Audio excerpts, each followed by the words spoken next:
General Navarre tried yet another new strategy. French units were set up in remote areas supplied by air. Their mission was to search out and destroy the Viet Minh. The French planned to test their new strategy in a valley set among the western mountains, 170 miles from Hanoi, Dien Bien Phu. The Viet Minh had passed through the valley during a major attack on Laos. The French expected another attack and thought Dien Bien Phu would be the place to engage them. In November 1953, 12,000 French troops began dropping into the valley under the command of Colonel Chien Dich Dien.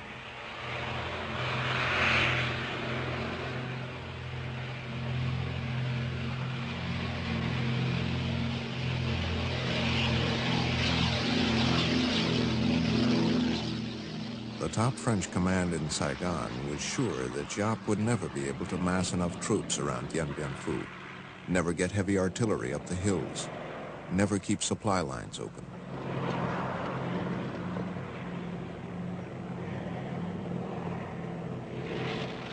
The command at Dien Bien Phu was equally confident. The artillery officer insisted that no Viet Minh gun would be able to fire more than 3 rounds.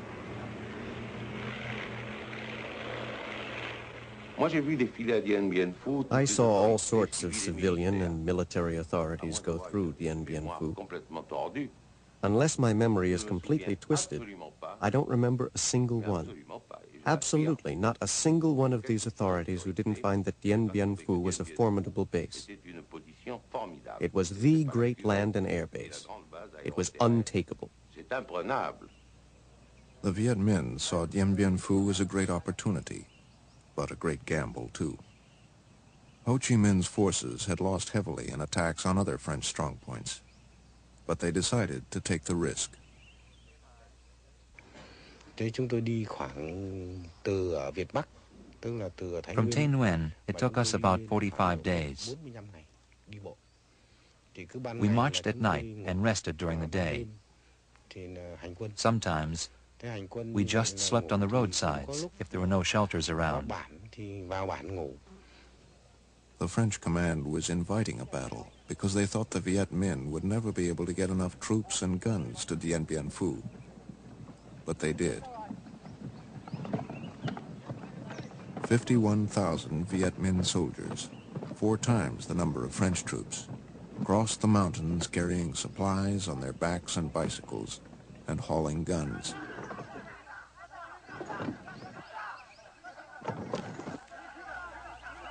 Both sides had a special reason for wanting to win at Dien Bien Phu. At this same time, January 1954, the great powers were meeting in Berlin. They set a date and place, April 26th in Geneva, to meet and discuss Asian issues, including the Indochina crisis.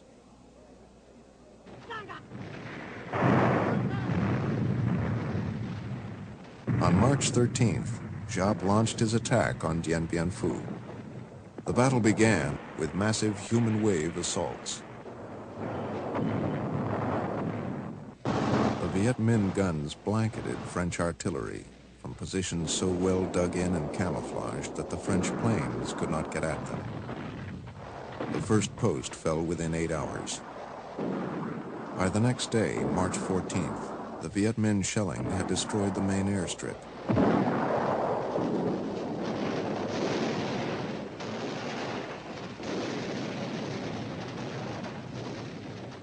The French command staff was shocked.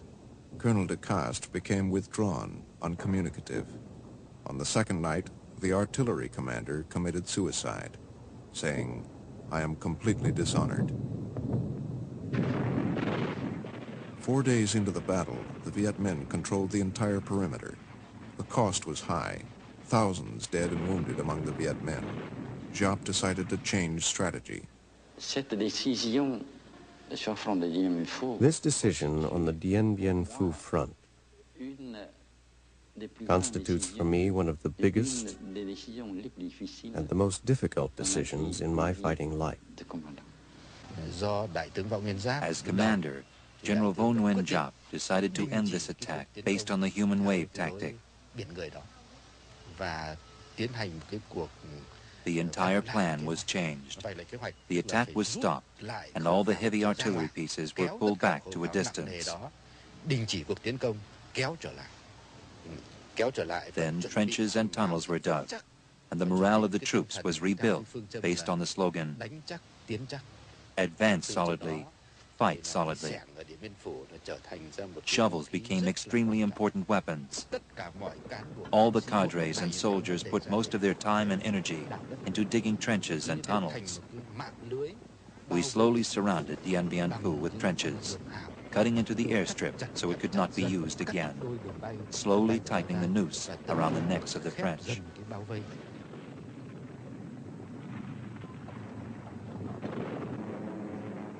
With the airstrip out, the French garrison was dependent on parachute drops, but Viet Minh anti-aircraft fire forced pilots to fly too high.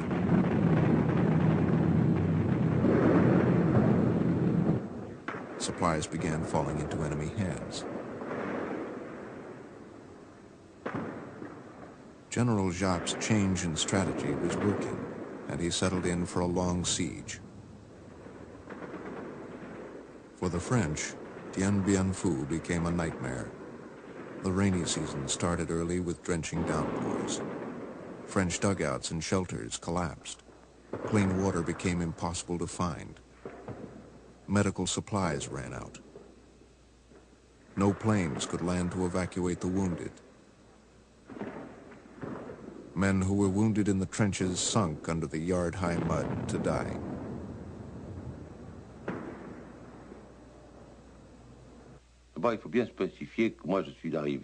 I arrived during the night of May 2nd, and Dien Bien Phu fell on May 7th.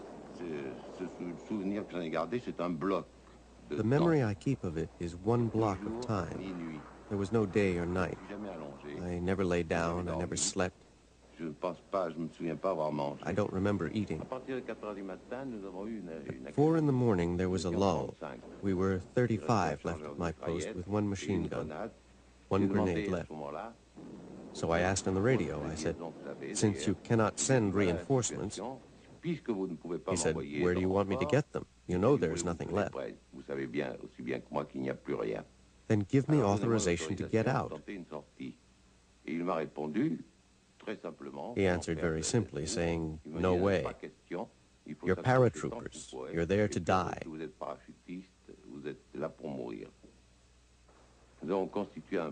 We built a barricade with corpses at the entrance, since we had no sandbags, and we waited. And we saw the shadows coming one by one, the Viet Minh. I decided to throw my grenade, and we immediately got return fire. One of my last impressions was to feel the wall of corpses shivering under the burst of fire.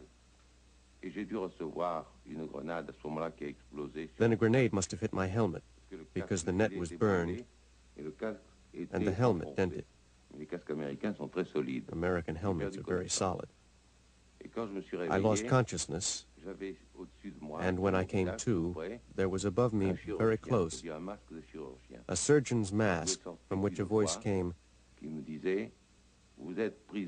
are a prisoner of the Army of the Democratic Republic of Vietnam."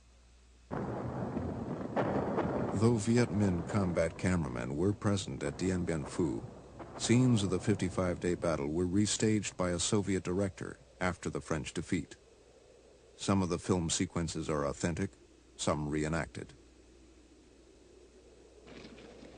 Dien Bien Phu cost the French 1,500 dead, 4,000 wounded, 10,000 taken prisoner.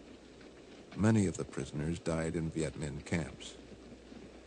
The Viet Minh victory at Dien Bien Phu cost them even more, 8,000 dead, 15,000 wounded.